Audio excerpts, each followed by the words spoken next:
जय श्री हरि। जय बृहस्पति देव। सभी धर्म प्रेमी श्रद्धालु जनों को सादर वंदन। आज है जेठ मास का 10वां दिन, पावन दशमी तिथि और साथ ही है बृहस्पतिवार का शुभ दिन। बृहस्पतिवार जिसे हम गुरुवार भी कहते हैं, यह दिन बृहस्पति देव को समर्पित होता है, जो देवताओं के गुरु है, ज्ञान, धर्म और सदाचार की प्रतीक है। और जब यह शुभ दिन पड़े दशमी तिथि के साथ, तब उसका पुण्य और भी बढ़ जाता है। इसलिए भक्तों, आज हम शुरुआत करेंगे बृहस्पति देव की बृहद कथा से और साथ में सुनेंगे जेठ मास कथा अध्याय 10, जो इस तप्त मास में आत्मा को शीतलता और जीवन को दिशा देने वाली होती है। तो भक्तों, ध्यान लगाइए, मन को एकाग्र कीजिए और चलिए शुरू करते हैं आज की पावन कथा संग्रह। हरे कृष्णा। बृहस्पतिवार व्रत कथा। बहुत समय पहले की बात है। किसी गांव में एक भाई और बहन रहा करते थे। बहन बचपन से ही भगवान बृहस्पति देव की व्रत किया करती थी। बड़े ही श्रद्धा से हर गुरुवार को सुबह उठकर घर की सारी कामकाज करके स्नान करती थी और स्नान करने के पश्चात साफ स्वच्छ कपड़े, पीले रंग के कपड़े पहनती थी और भगवान विष्णु जी की केले के पेड़ पर हल्दी की गांठ, चने की दाल, गुड़ और अक्षत, फूल चढ़ाकर घी का दीप जलाकर बड़े ही श्रद्धा से पूजन करती थी और अंत में आरती करती थी और अंत में केले की पेड़ की परिक्रमा भी करती थी। बहन के व्रत और श्रद्धा भक्ति देखकर भगवान बृहस्पति देव प्रसन्न होते हैं और हर बृहस्पतिवार को बृहस्पति महाराज आते थे और 4 लड्डू और साथ में चांदी का कटोरा देकर चले जाते। बहन लड्डू को खा लेती थी, कटोरा को अपने घर के कोठरी में धर देती थी। एक दिन की बात है, बहन अपने घर में नहीं थी। उसकी भाभी घर की सफाई कर रही थी तो अचानक अपनी ननद के कमरे में घुसी और उसकी कोठरी खोलकर देखी। उसने देखा कोठरी में जगमग हो रही है। उसने पड़ोसन से कहा कि मेरी ननद, चांदी का कटोरा कहाँ से लाई होगी? कोठरी जगमग हो रही है। पड़ोसन बोली, अपने पति से पूछना। तो भाभी कहने लगी, मेरे पति तो मेरे बात नहीं मानते हैं, नहीं सुनते हैं। तो इस पर पड़ोसन कहने लगी, दाल का चमचा भात में और भात का चमचा दाल में डाल देना। दूसरे दिन भाभी ने अपनी पड़ोसन के सीख के अनुसार वैसा ही किया। अब पति बोला, क्या तू पागल हो गई है क्या? तो पत्नी कहने लगी, नहीं, पागल तो मैं नहीं हो रही, मगर तुम्हारी बहन जरूर हो रही है। पता नहीं कहां से चांदी की कटोरे ला लाकर कोठरी को भर रखी है। पूरे कोठरी चांदी के कटोरा से जगमग हो रही है।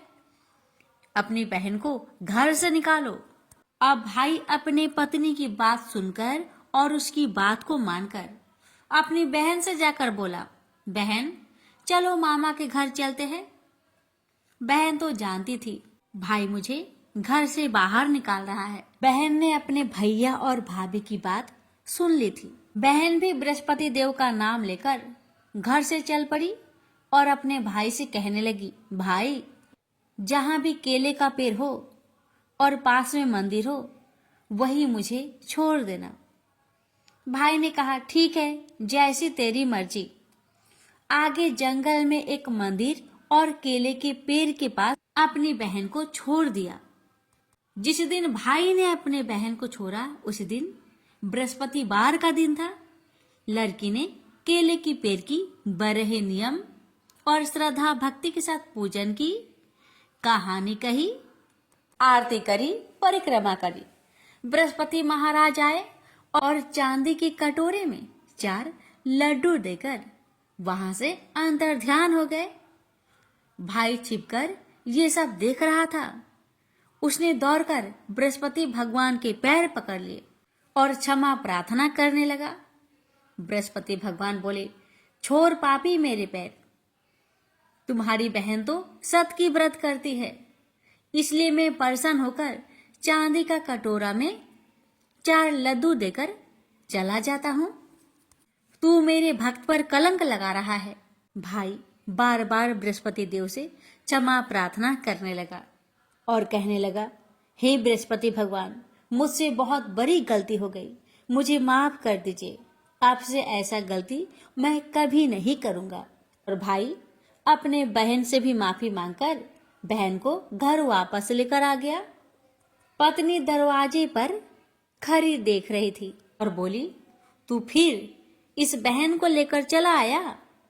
भाई बोला, इसे कुछ मत कहना, ये बृहस्पति भगवान का व्रत करती है। बृहस्पति भगवान इसके व्रत से प्रसन्न होकर वही से चांदी का कटोरा में 4 लड्डू देकर चले जाते हैं।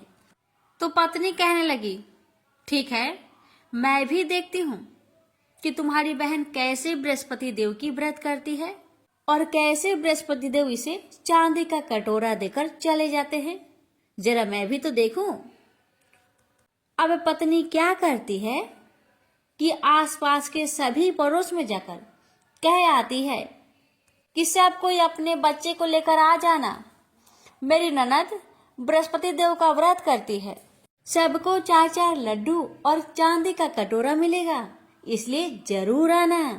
जब बहन को ये बात मालूम पड़ी, बेचारी एक टांग पर खड़ी होकर बोली, हे बृहस्पति महाराज, आप तो अंतर्यामी हैं, आप तो सब जानते हैं, हे भगवान मेरी लाज रखना। ऐसा 3 बार बहन ने कहा। अब तो बृहस्पति भगवान आए और सारे बच्चों को 4-4 लड्डू और चांदी का कटोरा देकर वहां से अंतर्ध्यान हो गए। यह देखकर भाभी की आंखों से आंसू बह पड़ी और भाभी ने भी बृहस्पति भगवान से क्षमा प्रार्थना की। और अब तो हर गुरुवार को ननद भाभी दोनों जन मिलकर बृहस्पति भगवान का व्रत करने लगे। हे बृहस्पति महाराज, जैसे आपने उस लड़की की लाज रखी, वैसी सबकी रखना। प्रेम से बोलिए बृहस्पति भगवान की जय। तो आइए शुभारंभ करते हैं आज की कथा। अध्याय 10, महर्षि व्यास का असंतोष। व्यास जी कहते हैं, उस दीर्घकालीन सत्र में सम्मिलित हुए मुनियों में विधा वयोवृद्ध कुलपति ऋंग वेदी शौनक जी ने सूत जी की पूर्वोक्त बात सुनकर उनकी प्रशंसा की और कहा। शौनक जी बोले, आप वक्ताओं में श्रेष्ठ है तथा बड़े भाग्यशाली हैं। जो कथा भगवान श्री सुखदेव जी ने कही थी, वही भगवान की पुण्यमयी कथा कृपा करके आप हमें भी सुनाइए।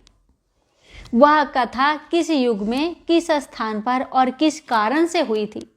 मुनिवर, श्री कृष्ण देवयान ने किसकी प्रेरणा से इस परम हंसों की संहिता निर्माण किया था? उनके पुत्र सुखदेव जी बड़े योगी, समदर्शी, भेदभाव रहित, संसार निंद्रा से जागे एवं निरंतर एकमात्र परमात्मा में ही स्थिर रहते हैं। वे छिपे रहने के कारण मूढ़ से प्रतीत होते हैं। व्यास जी जब संन्यास के लिए वन की ओर जाते हुए आपने पुत्र का पीछा कर रहे थे, उस समय जल में स्नान करने वाली स्त्रियों ने नंगे सुखदेव को देखकर तो वस्त्र धारण नहीं किया, परंतु वस्त्र पहने हुए व्यास जी को देखकर लज्जा से कपड़े पहन लिए थे।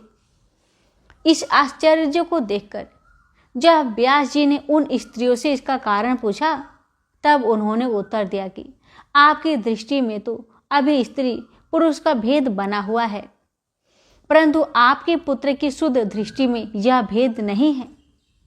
कुरु जांगल देश में पहुंचकर हस्तिनापुर में वे पागल, गूंगे तथा जड़ के समान विचरते होंगे।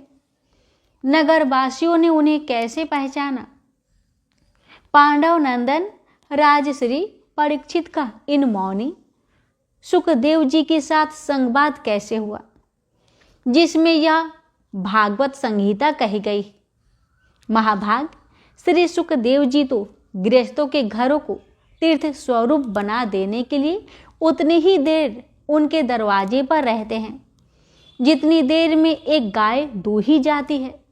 सूत जी, हमने सुना है कि अभिमन्यु नंदन परीक्षित भगवान के बड़े प्रेमी भक्त थे। उनके अत्यंत आश्चर्यमय जन्म और कर्मों का भी वर्णन कीजिए।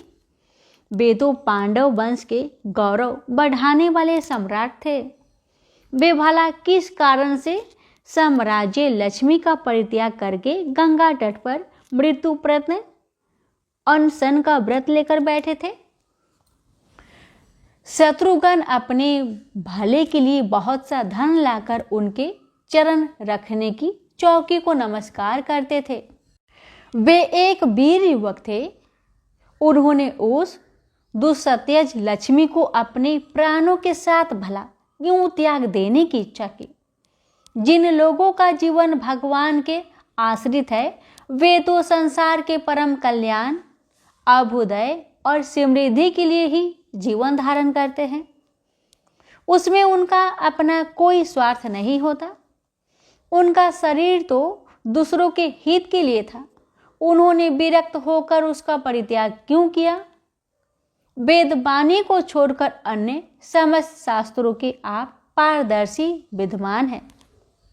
सूत जी, इसलिए इस समय तो कुछ हमने आपसे पूछा है, वह सब कृपा करके हमें कहिए। सूत जी कहते हैं, इस वर्तमान चतुर्युगी के तीसरे युग द्वारपाल में महर्षि पराशर के द्वारा वसु कन्या सत्यवती के गर्भ से भगवान के कालावतार योगीराज व्यास जी का जन्म हुआ।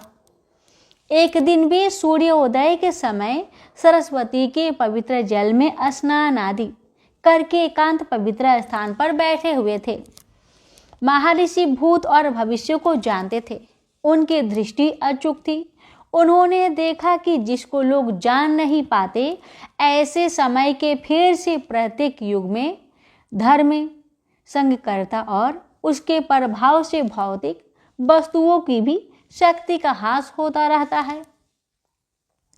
संसार के लोग श्रद्धाहीन और शक्ति रहित हो जाते हैं।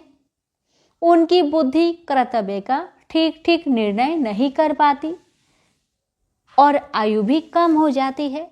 लोगों की इस भाग्यहीनता को देखकर उन मुनीश्वर ने अपनी दिव्य दृष्टि से समस्त वर्णों और आश्रमों का हित कैसे हो, इस पर विचार किया।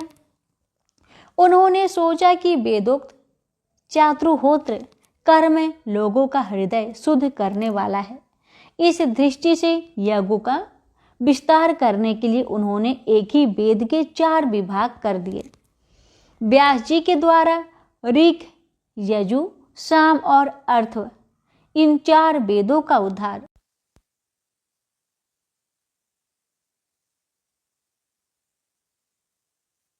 उनमें से ऋग्वेद के पैल समागम के विद्वान जैमिनी एवं युजवेद के एकमात्र स्नातक वैश्य पैमान हुआ। अर्थ वेद में प्रवीण हुए दरु नंदन सुमंतु मुनि, इतिहास और पुराणों के स्नातक मेरे पिता रोमहर्षण थे। इन पूर्वक ऋषियों ने अपनी अपनी शाखा को और भी अनेक भागों में विभक्त कर दिया। इस प्रकार शिष्य पर शिष्य और उनके शिष्य द्वारा वेदों की बहुत सी शाखाएं बन गई। कम समझने वाले पुरुषों पर कृपा करके भगवान वेद व्यास ने इसलिए ऐसा विभाग कर दिया कि जिन लोगों को स्मरण शक्ति नहीं है या कम है, वे भी वेदों को धारण कर सके।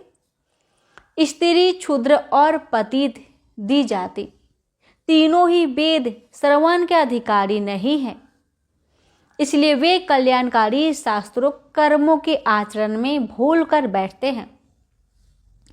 अब इसके द्वारा उनका भी कल्याण हो जाए, यह सोचकर महामुनि व्यास जी ने बड़ी कृपा करके महाभारत इतिहास की रचना की। स्वानकादि ऋषियों, यद्यपि व्यास जी इस प्रकार अपनी पूरी शक्ति से सदा सर्वदा प्राणियों के कल्याण में ही लगे रहे, तथापि उनके हृदय को संतोष नहीं हुआ। उनका मन कुछ खिन्न सा हो गया। सरस्वती नदी के पवित्र तट पर एकांत में बैठकर धर्मवेता व्यास जी मन ही मन विचार करते हुए इस प्रकार कहने लगे। मैंने निष्कपट भाव से ब्रह्मचार्य आदि व्रतों का पालन करते हुए वेद, गुरुजन और अग्नियों का सम्मान किया और उनकी आज्ञा का पालन किया है। महाभारत की रचना के बहाने मैंने वेद के अर्थों को खोल दिया है, जिससे स्त्री, क्षुद्र आदि भी अपने अपने धर्म कर्म का ज्ञान प्राप्त कर लेते हैं। यद्यपि मैं ब्रह्म तेज से संपन्न एवं समर्थ हूँ, तथापि मेरा हृदय कुछ अपूर्ण काम सा जान पड़ता है। अवश्य ही अब तक मैंने भगवान को प्राप्त करने वाले धर्मों का प्राय निरूपण नहीं किया है। वे ही धर्म परमहंसों को प्रिय है और वे ही भगवान को भी प्रिय है। हो ना हो, मेरी अपूर्णता का यही कारण है। श्री कृष्ण दैव्यप्यान व्यास इस प्रकार अपने को अपूर्ण सा मानकर जब खिन्न हो रहे थे, उसी समय पूर्वोक्त आश्रम पर देवऋषि नारद जी आ पहुंचे। उन्हें आया देख व्यास जी तुरंत खड़े हो गए। उन्होंने देवताओं के द्वारा सम्मानित देवऋषि नारद की विधि पूर्वक पूजा की। भक्तों, इस अध्याय का समापन यहीं पर होता है। इसकी आगे की कथा कल के अध्याय में अवश्य सुनेगा। अब आइए सुनते हैं राम कथा की आगे की वृत्तांत। संपाति जहाँ रहता था उस खो से बाहर आया तो उसे देखकर बानर भय से चीखने लगे, लेकिन उसने मृदुल स्वर में जय सिया राम कहकर सबको निर्भय कर दिया। सब प्रसन्न हुए। संपाति ने उन्हें अपनी कथा सुनाई और बताया, सीता जी का हरण लंकापति रावण कर ले गया है। उसने उन्हें अशोक वाटिका में रखा हुआ है। मैं उन्हें देख पा रहा हूँ, परंतु मैं अत्यंत वृद्ध हूँ, इसलिए कुछ करने की सामर्थ्य नहीं रखता। अन्यथा मैं स्वयं लंका जाकर रावण का मद चूर कर देता और थोड़ी ही देर में सीता जी को यहाँ ले आता। इस समुद्र तट से मेरी दृष्टि की सीध में 400 योजन दूरी पर लंका द्वीप दिखाई दे रहा है। इस पर्वत शिखर पर चढ़कर जो भी इस दूरी को लांघ सके वो ही ऐसा प्रयास करे। समुद्र को भी बड़ी सावधानी से पार करे, क्योंकि इसमें बड़े विचित्र और मांसभक्षी जीव रहते हैं। रावण के भी पहरी है। मित्रों, मैं तुम्हारी इतनी ही सहायता कर सकता हूँ। संपाति की इतना कहते ही उसके पंख उग आए और वह हर्ष में भरकर प्रभु श्री राम की स्तुति करने लगा। उसका सब अभिमान समाप्त हो गया और वह प्रभु भक्ति में लीन हो गया। अंगद और जामवंत ने संपाति के सुंदर वचन सुने और हर्ष मनाया कि एक कठिन कार्य तो सरल हुआ। लंका की दिशा और दूरी का तो पता चल गया, परंतु अब यह समस्या आ खड़ी हुई कि 400 योजन की छलांग कौन लगाए। अंगद ने एक ओर से जाने का साहस व्यक्त किया, परंतु लौटकर आने में उसे संदेह था। ऐसा तो अनेक वानर कर सकते थे, परंतु जब लौटकर ही ना आ सके तो क्या लाभ। कार्य तो पूर्ण होना चाहिए।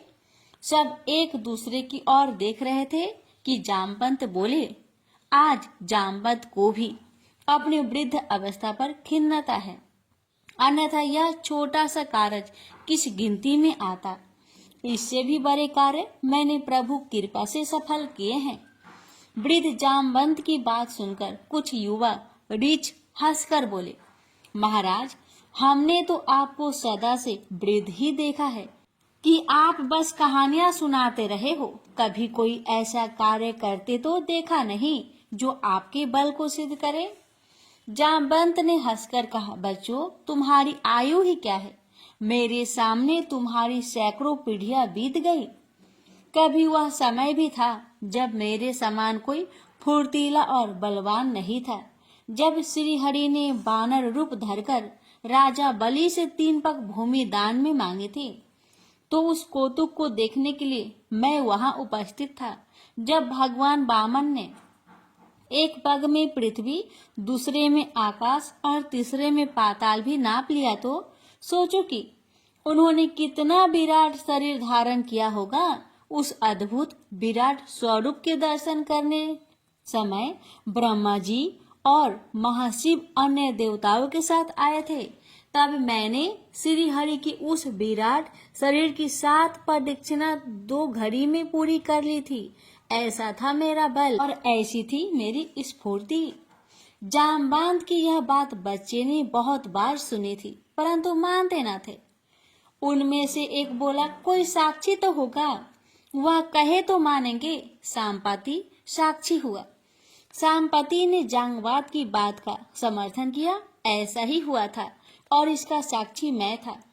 इसके बाद संपाति ने और भी ऐसे कई किस्से सुनाए जो महाबली जामवंत के बल की पुष्टि करते थे। संपाति ने उन बच्चों को समझाया, युवावस्था में बल का अभिमान करके मैंने बहुत कष्ट पाया था। अभिमान कभी भी नहीं करना चाहिए और वृद्धों का निरादर तो भूल से भी ना करे। जीवन यदि पूरा है तो जीव को वृद्ध होना ही होता है। फिर हमें भी वही व्यवहार सहना पड़ता है जो हम दूसरों के साथ करते आए हैं। सभी युवा भालू व बानर अपनी भूल को स्वीकार करके जामवंत से क्षमा प्रार्थी हुए। फिर अनेक तरह की बात होने लगी। बानरों का तो स्वभाव ही चंचलता है। एक बार मनोरंजन का सूत्र हाथ में आ जाए तो वे जी भरकर मनोरंजन करते हैं। कोई पेड़ पर चढ़ा लटक रहा था तो कोई बालू उड़ा रहा था। अनेक तो समुद्र तट को देखकर ही हर्षित हो रहे थे। लहरों का खेल उन्हें भा रहा था। लहर पीछे जाती तो उसके पीछे दौड़ते और जब लौटती तो प्राण बचाकर भागते थे। संपाति इन मूर्खता भरी कीड़ाओं को देखकर रोष से भर उठा। उसने कहा, जीव को सदैव अपना कर्तव्य स्मरण रखना चाहिए। जब तक कार्य संपन्न न हो जाए तब तक विश्राम न करना चाहिए। और तुम प्रभु कार्य को भूलकर मौज मना रहे हो। कार्य संपन्न होते तक इस बानरी स्वभाव को भूलकर प्रभु के सेवक बनो और कार्य होने पर खूब मौज करना। संपाति की बात सुनकर सब मौन हो गए। अंगद को अपने दल की इस मूर्खता का अनुभव हुआ तो वह चिंतित हो गया। 1 मास का समय मिला था और उसमें से आधे से ज्यादा तो ऐसे ही मूर्खता भरी मस्तियों में व्यतीत हो गया था। अंगद ने सभी को संबोधित करते हुए चेतावनी दी, अब यदि किसी ने कार्य संपन्न होने तक चंचलता दिखाई तो उसे मैं अपने हाथों से दंडित करूंगा। सब मौन हो गए। अब समस्या यह थी कि कौन 400 योजन समुद्र लांघकर लंका जाए और प्रभु कार्य संपन्न करे। तभी जामवंत ने कहा, अरे हनुमान कहाँ है? वही इस कार्य को सफल कर सकते हैं, कहीं दिखाई नहीं दे रहे हैं।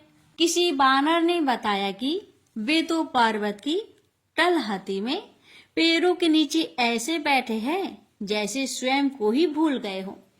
जामवंत जान गए कि हनुमान अपना बल भूलकर ध्यान मग्न हो गए हैं। वे अंगद के साथ उनके पास पहुंचे। हनुमान की दशा विचित्र थी। वे बालक की भांति व्यवहार कर रहे थे। कभी मुंह बनाते, कभी घुरकी देने लगते और कभी हंसने लगते। जामवंत ने बताया, महावीर को श्राप मिला हुआ है कि हनुमान अपना बल विस्मृत कर देंगे और जब प्रभु के सेवक उनके बल का स्मरण कराएंगे तो वे पूर्व दशा में आ जाएंगे। जामवंत की बात सुनकर अंगद सहित सभी राम सेवक महावीर हनुमान के अथाह बल का गुणगान करने लगे। हे महाबली, तुम ही तो हो जो सूर्य को फल समझकर भक्षण करने की सामर्थ्य रखते हो। तुम्हारे एक प्रहार से पर्वत रसातल में चले जाते हैं। तुम्हारी गदा पर दुष्टों के लिए काल बनकर यमराज विराजते हैं। तुम्हारा तो जन्म ही प्रभु श्री राम के कार्य के लिए हुआ है। प्रभु श्री राम का तुम पर बड़ा विश्वास है। हमें लंका का पता चल गया है, उसकी दिशा व दूरी का ज्ञान हो गया है। अब 400 योजन समुद्र लांघने की सामर्थ्य भला तुम्हारे सिवाय किसकी है? हे अंजनी नंदन, विस्मृति से बाहर आओ और प्रभु कार्य करके उनकी कृपा प्राप्त करो। अपनी प्रशंसा व गुणगान सुनकर हनुमान उत्साह व उमंग के साथ उठ खड़े हुए। जय सिया राम का उद्घोष करके उन्होंने अपना शरीर पर्वत आकार कर गर्जना करते हुए कहा, मेरे समान बलवान और प्रभु का कृपा पात्र कौन होगा, जो प्रभु के कार्य हेतु नियुक्त हुआ है। मैं रावण को उसकी सेना सहित ढेर करके उस त्रिकूट पर्वत को, जिस पर लंका स्थित है, समुद्र में डुबो सकता हूँ। हे पूज्य जामवंत, आप मुझे आज्ञा करें। हे युवराज अंगद, मुझे आज्ञा दे, मैं शीघ्र कार्य संपन्न करके प्रभु दर्शन करूं। रावण का अभिमान मैं क्षण भर में दूर कर सकता हूँ। अंगद और जामवंत की स्वीकृति मिलने पर हनुमान जय सिया राम का गगन भेदी जय घोष करते हुए क्षण भर में पर्वत की चोटी पर चढ़ गए। उनके अपार बल से वह चट्टान खंडित हो गई जिस पर वे कूदे थे। वानर समाज हर्षित हो उठा कि अब हनुमान को अपने बल का ज्ञान हो गया है और रावण को अपने कृत्य का शीघ्र ही दंड मिलेगा। तो अब सुनिए पंचम सोपान सुंदर कांड, सिंहिका वध की कथा।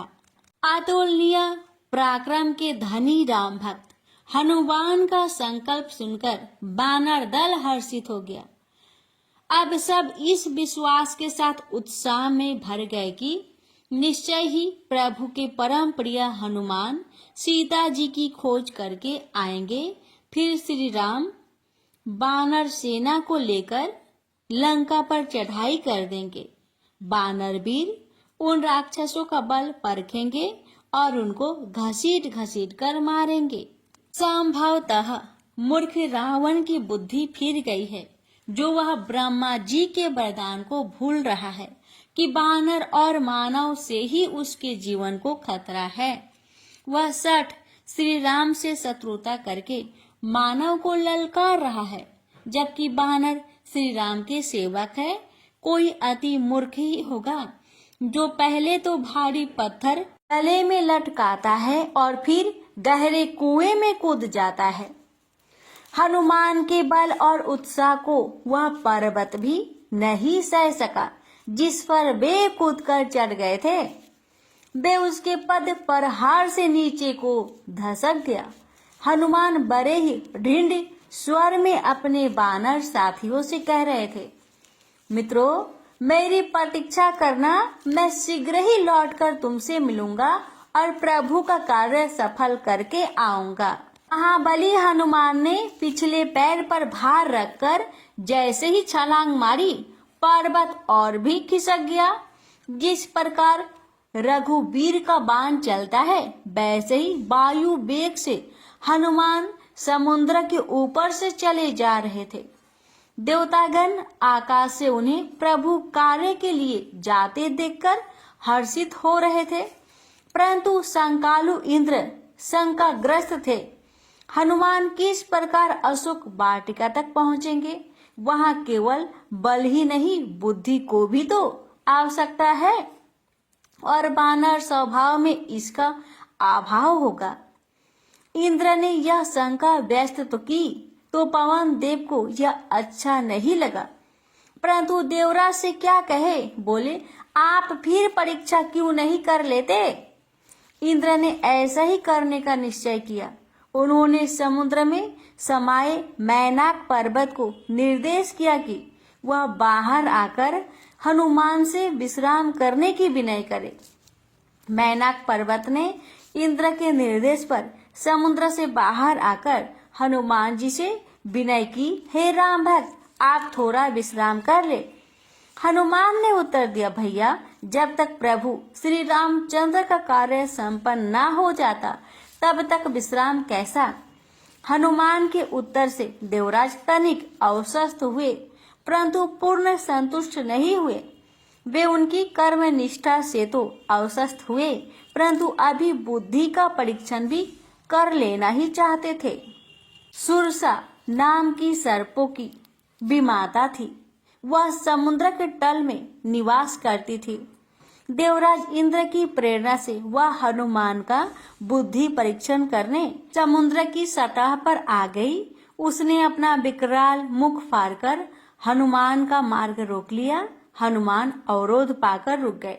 सुरसा ने अपनी प्रसन्नता प्रकट करते हुए कहा, आज तो मुझे भरपेट भोजन बिना परिश्रम किए ही मिल गया है। अरे बानर, तू आगे बढ़कर मेरे मुख में प्रवेश कर, अन्यथा मैं तुझे चबा चबा कर खाऊंगी तो अधिक पीड़ा होगी। हनुमान ने सुरसा को प्रणाम किया और कहा, मैं प्रभु श्री राम के कार्य से जा रहा हूँ, अतः हे नाग माता, अभी मेरा मार्ग अवरुद्ध ना करो। मैं वचन देता हूँ कि प्रभु का कार्य संपन्न हो जाने पर मैं स्वयं आपका आहार बनने आ जाऊंगा। सुरसा ने ऐसा करने से इनकार कर दिया। वह सामने आए आहार को नहीं छोड़ना चाहती। हनुमान जान गए कि किसी युक्ति से नाग माता को संतुष्ट कर अपना काम बनाना होगा। उन्होंने अपना आकार बढ़ा लिया तो सुरसा ने अपना मुख और भी बढ़ा लिया। सुरसा उनके आकार के अनुसार ही अपने मुख का विस्तार करने लगी, तो हनुमान जी ने यह बुद्धि का प्रयोग किया। उन्होंने क्षण भर में अपना आकार एक मक्खी के बराबर कर लिया और सुरसा के मुख में प्रवेश करके उसकी जीभ को गुदगुदाकर तुरंत निकल आए और उसके सामने हाथ जोड़कर बोले, नागमाता, मैंने अपना कार्य कर दिया। यदि अभी आपका पेट नहीं भरा है तो मैं पुनः आपके मुख में प्रवेश करूं। सुरसा को अपने पेट में बवंडर सा घूमता लग रहा था, जैसे उसके पेट में हवा भर गई हो। वह व्याकुल होकर जल में समा गई और हनुमान प्रभु का नाम लेकर आगे बढ़ गए। एक बाधा तो दूर हो गई थी, परंतु अब वे लंका की जल सीमा में थे और यहाँ बाधा ही बाधाएं थी। सिंहिका नाम की जल राक्षसी रावण की जल पहरी थी। वह जल के अंदर ही रहती थी। उसे यह वरदान प्राप्त था कि वह जल के ऊपर उड़ते किसी भी जीव की परछाई को पकड़ती तो वह जीव उसके हाथों में फंस जाता था। उसने हनुमान की परछाई देखी तो अपने विशाल हाथों से उसे पकड़ लिया और अट्ठास करने लगी। हनुमान समझ गए कि कोई संकट आ गया है। उन्होंने अपनी गदा संभाल ली और जैसे ही सिंहिका के समीप पहुंचे, एक भीषण प्रहार करके उसके मस्तक को फोड़ दिया। जल में जैसे प्रलय आ गई थी। सिंहिका के प्राण पेखरू उड़ गए। हनुमान के गदा प्रहार ने समुद्र में खलबली मचा दी थी और सभी जल जीव इधर उधर भागकर शरण लेने लगे थे। हनुमान के अपार बल से सब भयभीत हो गए थे और हनुमान प्रभु श्री राम का नाम लेकर अपनी यात्रा पर आगे बढ़ गए। लंकादीप सामने दिखाई दे रहा था। सूर्य की रश्मियों से दमकती स्वर्ण लंका की चमक हनुमान की आंखों को चकाचौंध कर रही थी। उन्होंने सेमरू पर्वत की चोटी पर जाकर लंका का निरीक्षण किया। किले के चारों ओर 7 गहरी खाइयां थी, जिनमें भयानक जलचर घूम रहे थे। विशाल मुख्य द्वार पर अनेक बलशाली राक्षस पहरा दे रहे थे और गगन चुंबी पर कोटे पर भी यहाँ वहाँ राक्षसों का पहरा था। उन सब की दृष्टि बचाकर वहां से लंका में प्रवेश करना सरल नहीं था। अब प्रतीक्षा ही करनी होगी और अंधेरा होने पर कोई युक्ति करनी होगी। हनुमान अपने सूक्ष्म आकार में पर्वत शिखर पर बैठे थे। सूर्यास्त के समय लंका का दृश्य बड़ा ही सुंदर लग रहा था। हनुमान उस अति विशाल प्रांगण को भी देख रहे थे, जो निकट भविष्य में रणभूमि में बदल जाने वाला था। रात्रि होने पर हनुमान ने देखा कि सभी राक्षस पहाड़ी मदिरापान कर रहे थे। आधी रात होने तक राक्षसों का भोजन, मदिरापान और मनोरंजन चलता रहा। जब शोरगुल कम हुआ तो हनुमान ने अति सूक्ष्म रूप धारण किया और प्रवेश द्वार की ओर बढ़े। अधिकांश राक्षस मदिरा के प्रभाव में थे, परंतु लंकिनी सजग थी। लंकिनी प्रवेश द्वार की मुख्य प्रहरी थी। उसकी दृष्टि बड़ी तीक्ष्ण थी। उसने हनुमान को देख लिया और अपना आकार बढ़ाकर उनका मार्ग रोकते हुए कहा, अरे बानर, तू कहाँ से आ गया? मेरी तीक्ष्ण दृष्टि से बचकर तू लंका में प्रवेश करना चाहता है? हनुमान बातों में समय व्यर्थ न करना चाहते थे। उन्होंने एक घूसा लंकिनी की कनपटी पर जमाया तो वह रक्त बमन करती हुई गिर पड़ी, जैसे सारा ब्रह्मांड ही उसके नेत्र के समक्ष घूम गया।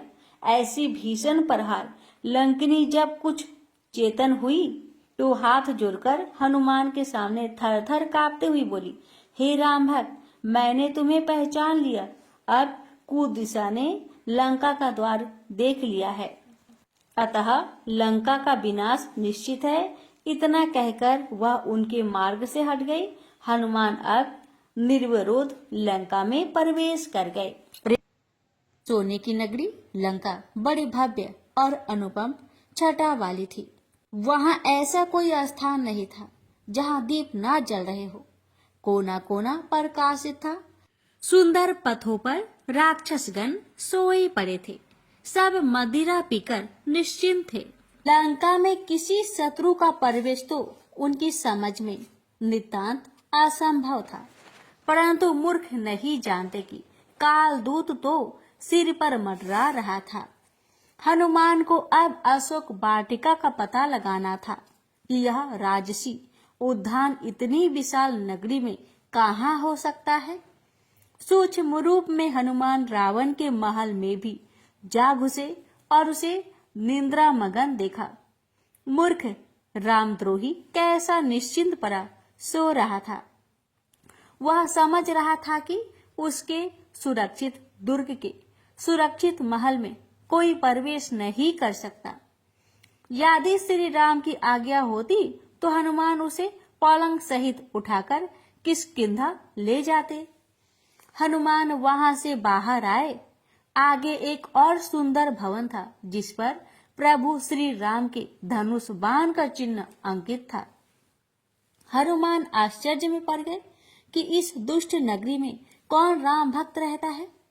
उन्हें मिलने की उत्कंठा हो चली और वे उस महल में प्रवेश कर गए। वहां तो एक मंदिर भी था जहां तुलसी वृक्ष थे। हनुमान ने हर्षित होकर जय सिया राम का उद्घोष किया। उस स्वर को सुनकर भवन स्वामी विभीषण जागकर बाहर आए और हनुमान को देखकर सिर नवाकर प्रणाम किया। लंका में साधु पुरुष का होना आश्चर्य का विषय था। विभीषण ने हनुमान को अपना परिचय देकर उनका परिचय पूछा तो हनुमान ने अपना परिचय और मंतव्य दोनों ही बता दिए। हनुमान का परिचय पाकर विभीषण बड़े प्रसन्न हुए और हनुमान को हृदय से लगाकर श्री राम का गुणगान करने लगे। हनुमान भाव विभोर होकर वहीं बैठ गए। राम गुण सुनना उन्हें अत्यंत प्रिय है।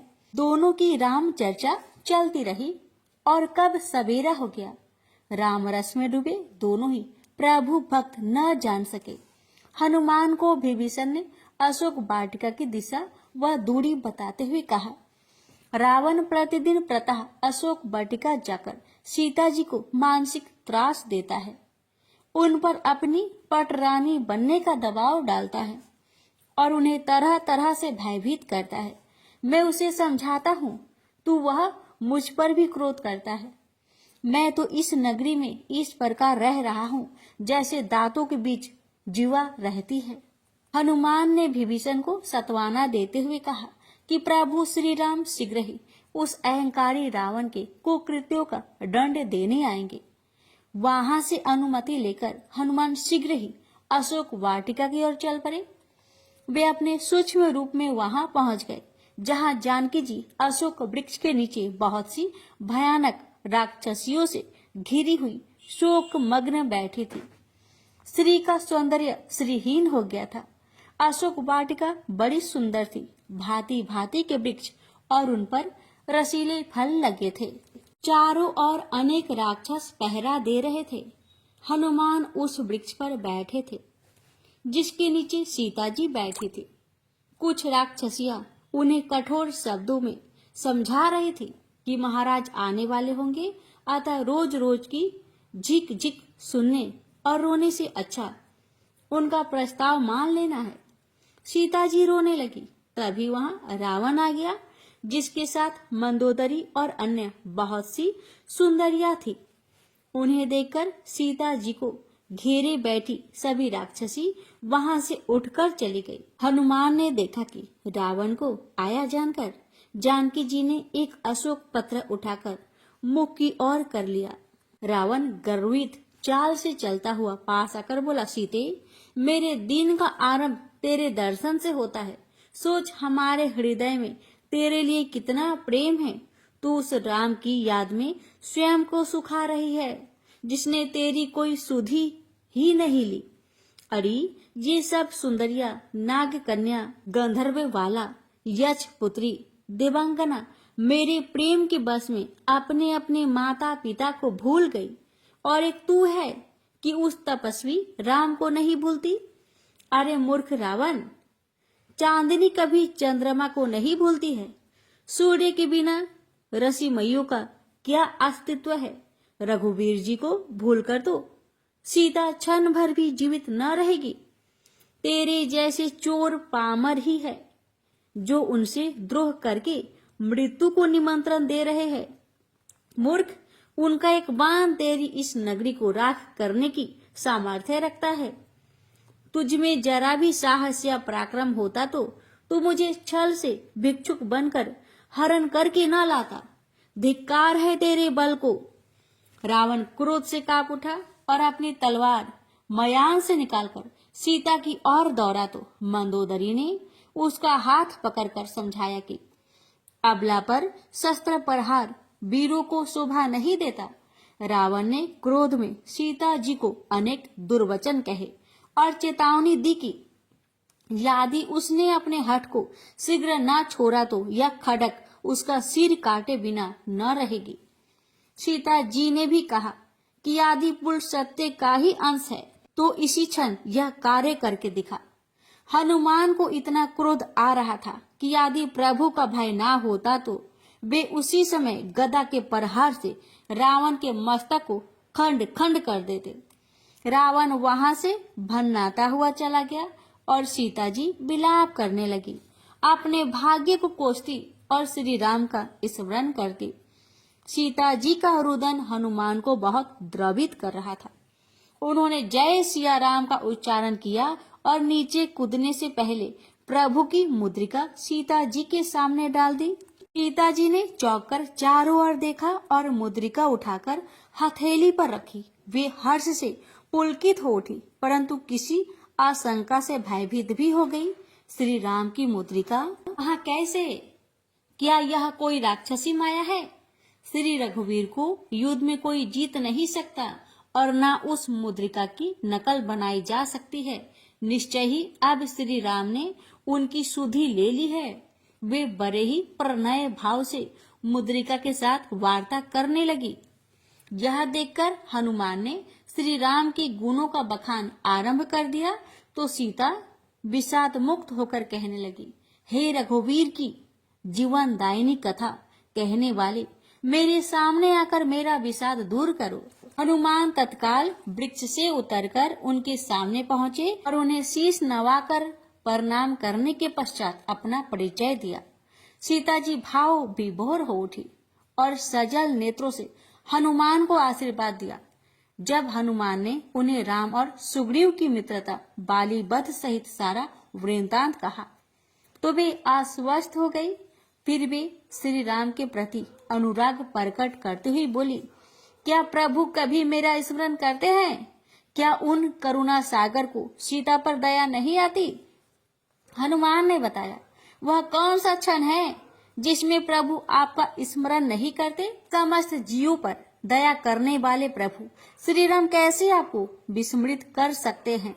हे माते, प्रभु ने मुझसे चलते समय आपके लिए संदेश दिया था कि तुम्हारे वियोग में मेरे लिए सभी पदार्थ प्रतिकूल हो गए हैं। अब चंद्रमा की शीतलता भी सूर्य के प्रचंड ताप के समान लगती है। सीता जी का मन अपने प्रियतम का संदेश पाकर मोदित हो गया। हनुमान को अब भूख लगने लगी थी और उनका कार्य भी सिद्ध हो गया था। उन्होंने सोचा इसी प्रसन्नता में अब प्रभु की महिमा का कुछ प्रदर्शन तो किया ही जाना चाहिए। वे सीता जी से आज्ञा लेकर फल खाने के लिए पेड़ पर चढ़ गए और अपने स्वभाव के अनुसार वृक्ष को हिला डाला, जिससे सारे फल भूमि पर गिर पड़े। वे दूसरे तीसरे सभी वृक्षों के साथ यही खेल खेलने लगे। यह देखकर पहरी राक्षसों में अफरा तफरी मच गई। कोई चीखा, अरे यह बानर लंका में कहां से आ गया? यह तो वाटिका का विध्वंस किए दे रहा है। पकड़ो मारो। हनुमान आगे आगे थे और राक्षस पीछे, लेकिन हनुमान को वृक्षों पर पकड़ना कोई सहज कार्य नहीं था। राक्षसगण इधर से उधर भाग रहे थे और आपस में टकरा रहे थे। एक पहाड़ी यह समाचार लेकर दरबार की ओर दौड़ा। प्रेम से बोलिए सियावर रामचंद्र की जय। भक्तों, आज के लिए यहीं तक। प्रेम से बोलिए हरि ओम।